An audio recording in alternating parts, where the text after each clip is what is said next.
यह कहानी एक ऐसे समुद्र तट की है जिसे लोग अक्सर अकेले नहीं जाते थे। वे कहते थे कि यह जगह बेहद डरावनी है और जो कोई भी वहां अकेले जाता वह कभी वापस नहीं आता। यह समुद्र तट गांव से कुछ दूर था और बीच बीच में तटीय रास्तों पर बारीकी से नजर रखने वाले लोग भी हिचकिचाते थे।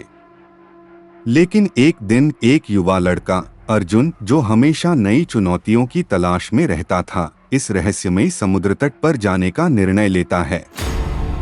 यह सिर्फ एक अफवाह है। लोग बेतुकी बातें करते हैं। मैं अकेला भी जा सकता हूं। अर्जुन अपने दोस्तों के मजाक उड़ाने के बाद अकेले ही उस सुनसान समुद्र तट की ओर बढ़ जाता है। रात का समय था और चारों ओर अंधेरा छाया हुआ था। समुद्र की लहरों की आवाज सुनाई देती थी, लेकिन उसके भीतर एक अजीब सी खामोशी भी थी। अर्जुन अपनी जेब से टॉर्च निकालता है और रेत में कदम रखते हुए धीरे धीरे बढ़ता है। जैसे जैसे वह समुद्र के किनारे पर बढ़ता जाता है, उसे महसूस होता है कि समुद्र की लहरें पहले से ज्यादा भयंकर हो रही हैं। अर्जुन ने टॉर्च को आगे किया और तभी उसे रेत में कुछ अजीब सा दिखा। एक पुरानी नाव जो पूरी तरह से सड़ी हुई थी, रेत में पड़ी हुई थी। उसके आसपास कुछ आभास था, जैसे किसी ने उसे छोड़ दिया हो और फिर भाग निकला हो। अर्जुन थोड़ा और करीब जाता है और तभी उसकी नजर उस नाव के अंदर पड़े हुए कुछ पुराने कागजों पर पड़ती है। क्या ये सब क्या है?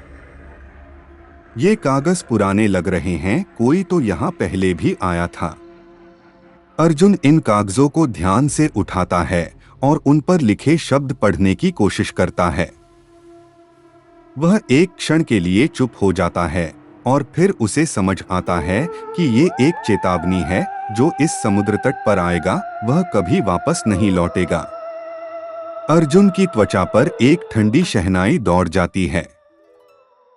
वह डर के बावजूद कागजों को पढ़ता है और जब उसकी नजर समुद्र की ओर जाती है तो वह देखता है कि समुद्र में लहरें अचानक तेज हो गईं, जैसे कोई रहस्यमय ताकत समुद्र को उकसा रही हो।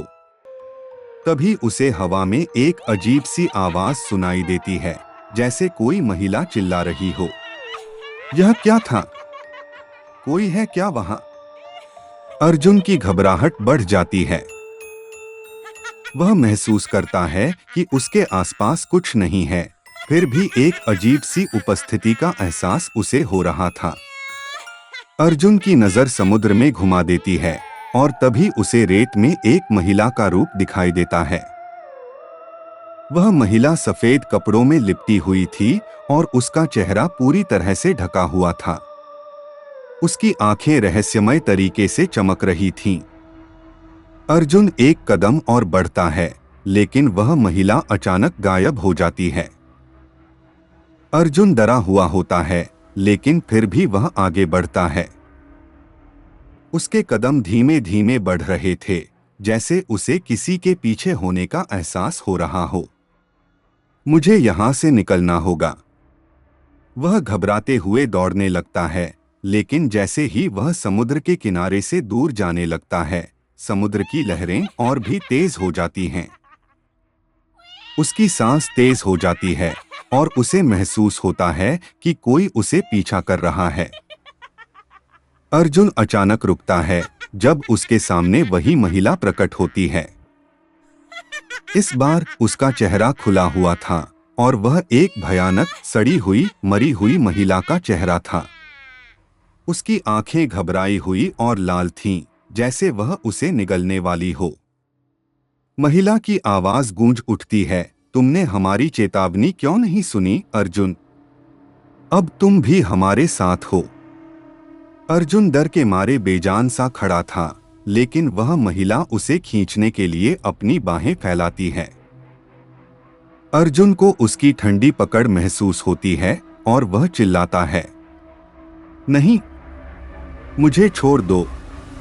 लेकिन अगले पल महिला गायब हो जाती है और अर्जुन को वह भयावह माहौल छोड़ने का एक आखिरी मौका मिलता है।